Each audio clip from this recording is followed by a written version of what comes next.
السلام عليكم ورحمة الله وبركاته. كم جرتن كبجمتوتا في جالتمتون خردفتون برسا روما الحمد لله ناكوت نجيني كي يكن جالا كن كبجادا بكيرتن مرست ناغو اگا خردفتوتن كي برم سر راخنا كيت وني نسم برسيسو آپي حالان بريدو تا تکا نسم برسيچو آپي حالان نسم فاجل تک آپي نمني خمو برو كبو يچو فائدہ شيدا يچو تني گله آپين تني مالي فائدہ نشيدا هو مالي يو تني چودا آپين تني يو جوال كيسن اكتا سا اسنر كالا فدي سنجلا بده salphumatti jechuudha haalatti mobaayila keessan argachuu dandeessan isin gargaarti jechuudha. Kana qofa osoo hin taane jechuudha yoo mobaayila keessan akka tasaadhaa hattuun isin jalaa hatti jechuudha. Isinii galee suuraalee garagaraadhaa lakkoofsa garagaraadhaa viidiyoolee garagaraadhaa chaatii garagaraadhaa waan namaa walii barreessaa turtan kanneen akka feesbuukaa waatsaappii sooshaal miidiyaa garagaraati jechuudha. Isinii galee waan namaan walii barreessaa turtan waan jaa'iza qafoo keessan qafoo jawwaala keessanii isinirra jiru jechuudha. salphumatti akka namni sun agarre akka namni sun yaani argee miidhaa sanarraa hin geenye jechuudha. Salphumatti mobaayila keessan jechuudha. Jaa'iza mobaayila keessanii san foormaatii gochuu dandeessan jechuudha. Akka gaafa haarawaa sanitti jechuudha. Waan yaani mobaayila keessanirra jiru ture san jechuudha.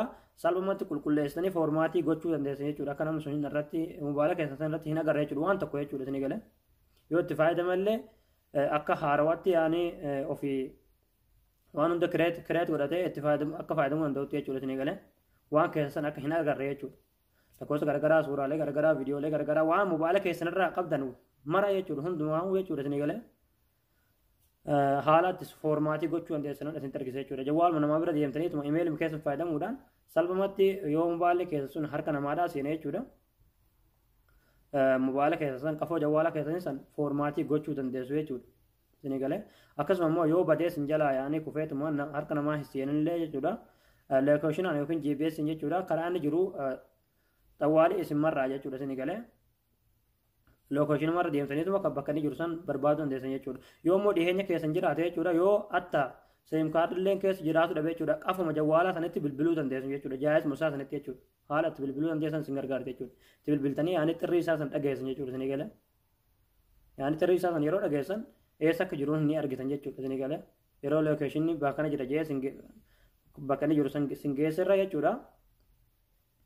Yaani yeroo dhiyeenya isaa dhageessan jechuudha jaayis musaa sanitti dawwaltan jechuudha isinii galee. Haala kana faasin fayyada jechuudha. Kana qofaa osoo hin taane jechuudha fakkeenyaaf namni tokko yoo mobaayila keessan hate jechuudha. Shari'aa keessan keessaa baaseeti seem kaardii isaadhaa keessa galfate jechuudha isinii galee. Seem kaardii inni keessa galfatan jechuudha. Xawwaalii nama sanitti bilbilachuu hoo barbaadde bitti bilbiltanii mobaayila kana nuu deebise jechuun yoo barbaadan jechuudha salphumatti jechuudha. Seem kaardii inni mobaayila keessaa qabu san jechuudha lakkoofsaa san salphumatti argachuu dandeessu jechuudha. Salphumatti akka namni sun sinii bilbiluu danda'u gochuu dandeessan jechuudha. Goma jawwaala isaadhaa harkaan tuqa jechuudha isinii galee. Yeroo jawwaala isaadhaa ibsa jechuudha. Daayirektii mobaayilii sun osoo inni bilbiluu hin barbaadin bilbila jechuudha. Akkasitti lakkoofsaa sanillee argachuu dandeessu jechuudha isinii galee. Achi booda bilbiltanii yoo nama rabbi sodaatu taate mobaayila keessan sinii kennullee danda'a siniifillee deebisuu danda'a jechuudha. Yoo namichi sun mobaayila keessan sinii deebisuu kan jiru taate jechuudha. Mobaayila hiriyaa keessanii bira deemtaniituma yookiin kan hiriyaa keessanii fuutaniituma imeelii keessan itti naqxanii qafoo jaa'iza jawwaala keessanii san dirgim gootanii irratti cufuu dandeessu jechuudha isinii galee. Akka namnichi jawwaala kaa qabsu waan hunda hin agarre jechuudha. Suuraalee garagaraatiif viidiyoolee garagaraa chaatii garagaraa kan isin nama waliif barreessaa turtan jechuudha isinii galee. Jaa'iza jawwaalaa keessanii san dirgim gootanii qafoo isaa san jechuudha irratti cufuu dandeessu jechuudha isinii galee. Yaani carraan isin qabdan kanuma jechuudha. Yoo namichi sun kan deebisuu taate jechuudha irratti cufuu qofaadha jechuudha. Maaliif namichi sun yoo waan hunda arge miidhama sanirraa hanga malee waan tokko bu'aa saniif hin qabu jechuudha. Kanaafuu carraan isin qabdan jaa'iza jawwaala keessanii san irratti cufuu qofaadha jechuudha. Egaa aappittiin kana nama fayyada jechuudha. Haala itti barbaaduu dandeessan haala immoo jaa'iza keessanii yaani harka namaa seenee yoo namichi kan deebisuu taate infoormeeshina garagaraadhaan hundumaa jawwaala keessan jaa'iza san irratti cufuu dandeessan sin gargaarti jechuudha. Egaa waan rabbiin beekan jechuudha haalatti jawwaali keessan argamu haalatti jawwaali keessan jalaa badu yaani maaltu beeka jechuudha san rabbitu beeka yaani baruun barbaachisaadha jechuudha isinii galee. Egaa aappiin kun aappii haalaan bareedaa ta'ee barumsi kunillee barumsa baay'ee tokko namatti toludha jechuudha. Maaliif waan boru rabbiin namarraan gahu hin beekan jechuudha haalatti jawwaali keessan jalaa badu haala yaani waan sinitti dhufu hin beektan jechuudha. Kanaafuu waan kana baruun dirqama keessanii jechuudha isinii galee. Kanaaf haala saadhaa tartiibaan isteebii tokko tokkoon isin argisiisa jechuudha. Viidiyoo kana hanga dhumaa daawwadhaa na hordofaa hanga dhumatti.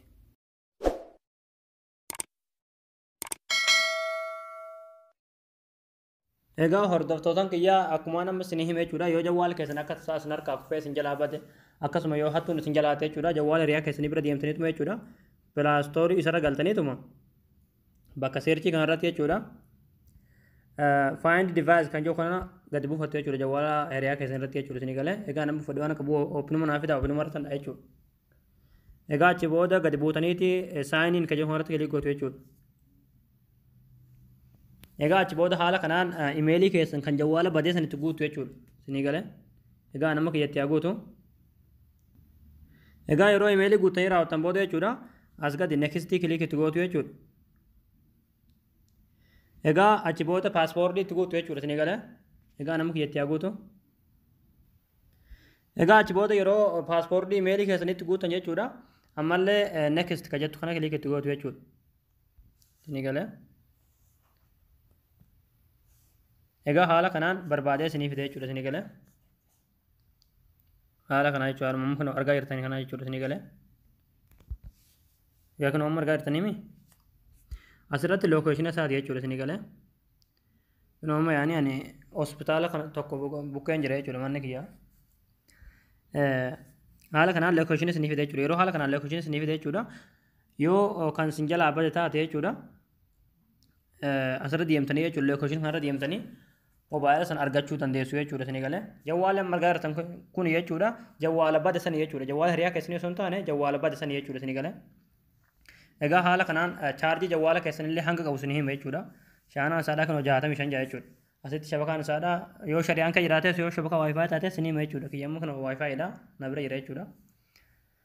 Akkuma argaa jirtan kana jechuudha. Yoo badee jiraate jechuudha lookeeshina kanarra deemtaniituma jechuudha qaxxitaa isin geesse jechuudha isinii galee.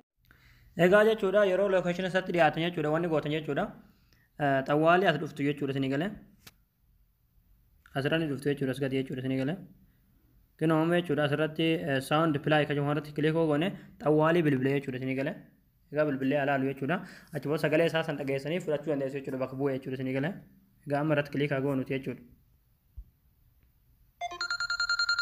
Egaa kun akkuma argaa jirtan kun bilbilaa jira jechuudha isinii galee. Haala kanaan sagalee isaa dhageessanii mobaayila sana yaa'anii bakka inni iyyuu sanii xirrii isaa dhageessanii argachuu dandeessu jechuudha. Dhaabuudhaaf istooppi goone jechuudha. Egaa haala kanaan jechuudha yoo badee haala kanaan xirrii isaa dhageessanii bakka jiru sanii fudhachuu dandeessu jechuudha.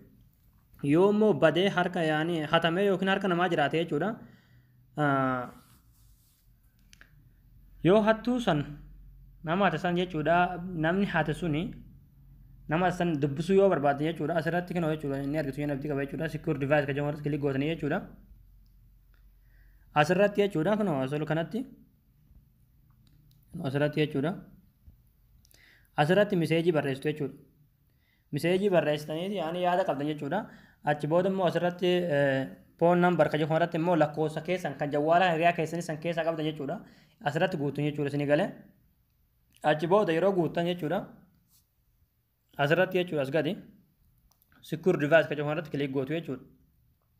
Achi booda kun maal godha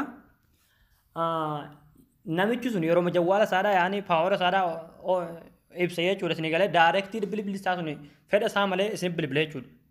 Achi booda lakkoofsi nama sanii haala sanii simbira dhufa achi booda itti bilbiltanii namichi sun kan isinii deebisoo taate walitti dubbachuu dandeessu jechuudha. Egaa waan jawwaala keessan keessa jiru namichi sun waan tokko akka hin agarre jechuudha kanneen akka suuraalee viidiyoolee garaagaraa lakkoofsa garaagaraa yaani chaatii nama waliin barreessaa turte sooshaal miidiyaa garaagaraatiin jechuudha akka gonkumaayyuu hin agarre yoo barbaadan jechuudha qafoo jawwaala sanii san gonkumaayyuu cufuu yoo barbaadan yookiin foormaatii gochuu yoo barbaadan jechuudha irras device kan jedhamu irratti kilikni gootu jechuudha ammallee jechuudha irras device kan jedhamu irratti kilikni gootu ammallee haala kanaan imeelii keessan kan silattiitti guutan san siniif jechuudha next jettaniitti kilik gootu jechuudha ammallee paaspoortii keessan itti guutu jechuudha isinii galee egaa kiyyamatti haa guutu egaa achi booda ammallee next kilik itti gootu jechuudha isinii galee achi booda ammallee irras kan jedhamu kilik gootu jechuudha egaa haala kanaan kun jawwaala cufatee jira jechuudha kaameraa gama isaarra deebisee isin agarsiisu jechuudha egaa kun akkuma argaa jirtan jechuudha jawwaala cufatee jira jechuudha kun foormaatii jira jechuudha isinii galee arguu jirtan jechuudha abdii qaba jechuudha isinii galee Binooma argaa jirtan jechuudha. Haala kanaan jawwaalichi foormaatii tahee namichi waan jawwaala keessan keessa jiru tokkollee arguu hin dandeenye jechuudha. Binooma argaa jirtan jechuudha dhibbaan dhibbatti. Egaa hordoftoonni kiyyaa akkuma amma isinitti agarsiise kanaan jechuudha jawwaalli keessan yoo isin jalaa bade barbaadachuu ni dandeessu. Akkasuma ammallee yoo immoo badee harka namaa seenee hattuun isin jalaa hattees haala kanaan waan jawwaala qafoo jawwaala san keessa jiru hunda foormaatii dhootanii balaarraa of oolchullee ni dandeessu jechuudha. Haala kanaan of eeguu ni dandeessu jechuudha. Yoo badees argatuu ni dandeessanii yoo immoo hattuun hattee immoo harka namaa seenes haala kanaan namichi sun yoo kan isin deebisu taate jawwaala keessan san jaayiza qafoo jawwaala sanii san irratti cufuu dandeessu jechuudha. Akka waan tokko inni argee balaa isinirraan hin geenye jechuudha. Haala kanaan balaarraa of oolchuu dandeessu jechuudha. Egaa hordoftoonni kiyya barumsa kiyya kanarraa asirratti raawwata. Barumsa birootiin haga walitti deebinutti YouTube channel keenya haaraa yoo taatan subscribe gootanii maatiin ta'uu hin dagatinaadha. Akkasuma viidiyoo keenya like share gochuu hin dagatinaa jechuudha. Laakiin baay'ee tokko nutti qaatee jechuudha isinii galee. Egaa haaluma kanaan waan isin faayidaa isinii bu'aa qabajee tokko jechuudha. Laalee asirratti YouTube channel kanarratti isinii maxxanse jechuudha. Guyyurraa jechuudha viidiyoo garagaraa jechuudha barumsa garagaraati jechuudha. Egaa isin jechuudha YouTube keenya subscribe gootanii viidiyoo keenya like gochuu bicha isinirraa eegama jechuudha. Egaa barumsa keenya kanarraa asirratti raawwataa barumsa biraatiin haga walitti deebinutti waan hordofaniif galatooma.